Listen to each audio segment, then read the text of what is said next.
അസ്സലാമു അലൈക്കും വറഹ്മത്തുള്ളാഹി വബറകാതുഹു. പടന്നയിൽ ദർസ് 5 വർഷം പിന്നിട്ടതേയുള്ളൂ. പക്ഷാഘാതം ബാധിച്ച് ഉസ്താദ് കാപ്പാട് വസതിയിൽ തിരിച്ചെത്തി.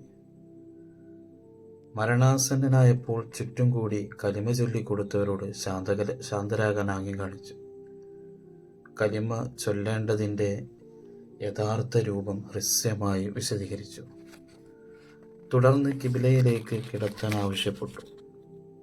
എന്നിട്ട് അദ്ദേഹം പറഞ്ഞു, ദാ ഇങ്ങനെയാണ് കലിമ ചൊല്ലേണ്ടത്. 3 തവണ കലിമ ചൊല്ലി മിഴിയടച്ചു. മൂല്യർ മരിക്കുമ്പോഴും ദർസ് നടത്തുകയായിരുന്നു.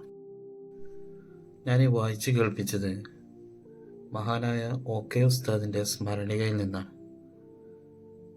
തൻ്റെ ഉസ്താദ് കൂടിയായിട്ടുള്ള കടു വലിയ ഉസ്താദ് എന്ന പേരിൽ അറിയപ്പെടുന്ന കാപ്പാട് കുഞ്ഞഹമ്മദ് മുസ്ലിയാരെ കുറിച്ചാണ് ഈ ഒരു സ്മരണികളെ പ്രതിപാദിച്ചിട്ടുള്ളത്.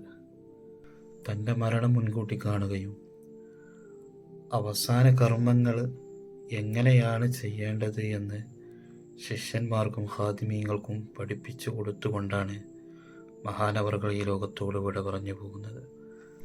കാപ്പാട് വലിയ ജുമാഅത്ത് പള്ളിയിലാണ് മഹാനവറുകൾ അന്ത്യവിശ്രമം കൊള്ളുന്നത്. മഹാനുഭാവൻ്റെ കൂടെ സ്വർഗീയ ആരാമത്തിൽ നമ്മളെയും ഒരുമിച്ച് കൂട്ടട്ടെ.